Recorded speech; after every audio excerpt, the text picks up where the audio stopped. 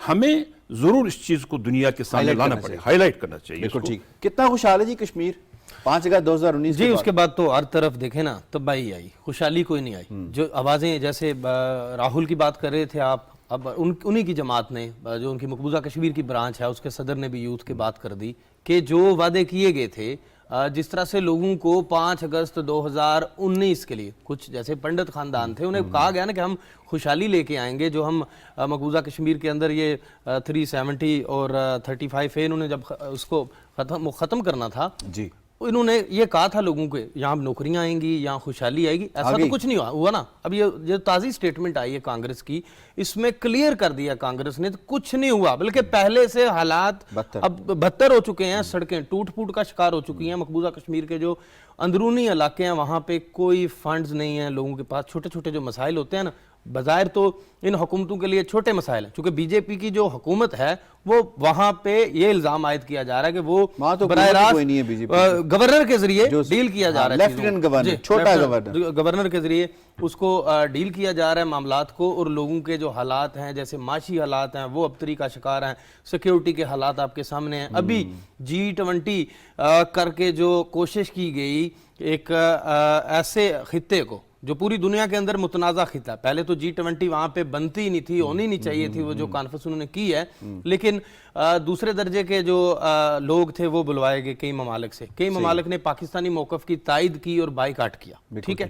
پھر کیا ہوتا ہے کہ اس میں ان لوگوں کو محدود رکھا گیا جو سری نگر کی شاہراہ they were not free to go anywhere even in Srinagar. جی ایسا ہی. جو بنکرز تھے نا سری نگر کی شاہراہوں پہ، وہاں پہ بڑے بڑے سائن بورڈ لگا دیے گئے ان کے آگے.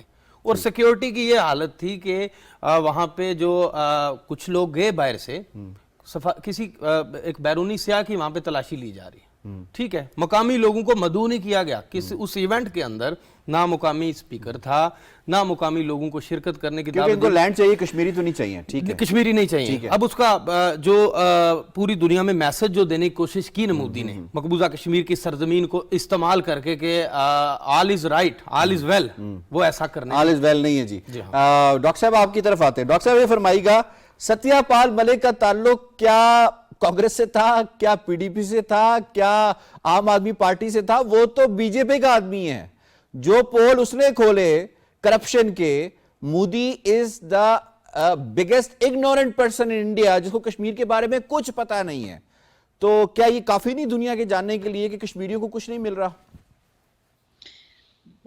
اور آپ یہ دیکھ سکتے ہیں کہ we could not agree him more. جو انہوں نے کہا، ہم تو یہ ہمیشہ سے کہتے چلے آ رہے ہیں. ہماری تو فور سائٹڈنس اتنی تو کم از کم ہے کہ ہم یہ کہتے چلے آ رہے ہیں کہ مودی ایک ایسا ٹول ہے جس کا اپنا کوئی ویژن نہیں ہے. اور جو ایکسپیریمنٹ اس سے کشمیر میں کرایا جا رہا ہے، اس نے اسے براڈر انڈیا میں کرنا شروع کر دیا ہے. اب سوچنے کی بات یہ ہے کہ کشمیریوں کے ساتھ تو ظلم پچھلے 70-75 سال سے ہوئے چلے جا رہا ہے، اور ان کی ریزیلینس آپ دیکھیں کہ آپ ان کو نہیں دبا سکے ہیں، آپ ان کے ریولوشن کو ختم نہیں کر سکے ہیں. لیکن آپ یہی ایکسپیریمنٹ اب اپنے براڈر انڈیا میں کرنا شروع ہوئے ہوئے ہیں، اور ایک ہی وقت میں آپ نے کئی محاذ کھولے ہوئے ہوتے ہیں. آپ نے منی پور میں لوگوں کے گھروں کو جلانا شروع کیا ہوا ہے انہی دنوں کے اندر، اور وہاں پہ باقاعدہ ملٹری ڈپلوائے کر کے ان لوگوں کو مارنا شروع کیا ہوا ہے. آپ کی پرائیڈ، آپ کی ریسلر سڑکوں پہ گھسیٹتی ہیں، آپ ان کو بالوں سے پکڑ کے گھسیٹ رہے ہیں، آپ ان کے حق نہیں دے رہے ہیں. اور سب سے مزیدار بات جو انہوں نے اپنے پیر پہ خود کلہاڑی ماری ہے، وہ ہے ان کی نئی پارلیمنٹ بلڈنگ کی انوگریشن. وہ آپ نے بھی دیکھی ہوگی کہ جس کو برہمنیکل ٹریڈیشن کے حساب سے زمین پہ لیٹ لیٹ کے مودی جی نے کیسے اپنے برہمنز کے ساتھ اس کی انوگریشن کی ہے. تو اس سے جو اب میں نے مجھ تک جو باتیں پہنچ رہی ہیں، اس میں مسلمان، عیسائی اور باقی جو سکھ ہیں وہ تو ایک طرف ہو گئے. وہاں پہ ہندو جو ہیں وہ بذات خود آپ کو پتا ہے نا کہ Hinduism is also a combination of religion. Hindu کوئی ریلیجن نہیں ہے. تو اس میں جتنے باقی ریلیجن ہیں وہ بہت بری طرح سے ریٹیلیٹ کر رہے ہیں کہ سیکولر ہونا نہ ہونا. آپ یہ کہنا چاہ رہی ہیں کہ کشمیریوں کو کیا ان کا حق ملے گا جب ہندوستان کے اندر وہاں کمیونٹیز کو ان کا حق نہیں مل رہا خاص طور پہ. اور دوسرا یہ بات بھی یقیناً ہمیں سامنے رکھنی چاہیے کہ کانگریس جو ہے کانگریس کو جو باتیں ابھی یاد آ رہی ہیں کاش جب یہ حکومت میں آئے تو اس وقت بھی اسے یاد آئیں، کیونکہ اسے سافٹ ہندوتوا کہا جاتا ہے. تو اس لیے کانگریس ہمارے لیے کوئی اتنا معیار نہیں رکھتی کہ اس نے کوئی بات کہہ دی تو ہم اس کو انڈورس کر دیں گے. ہمارے لیے جو چیز اہم ہے کہ کشمیریوں کی حالت زار کیا ہے وہ زیادہ امپورٹنٹ ہے. آئی ہیو ٹو وائنڈ اپ جی، مجھے شکریہ ادا کرنا ہے ڈاکٹر صاحبہ آپ کا، محمود احمد ساغر صاحب اور بلال رفیق صاحب. آپ تینوں تجزیہ کاروں نے بڑے زبردست طریقے کے موضوعات کو سمیٹا ہے. جناب پروگرام کشمیر میگزین سے اتنا، یاسر رحمان کو دیجیے اجازت. اللہ نگہبان.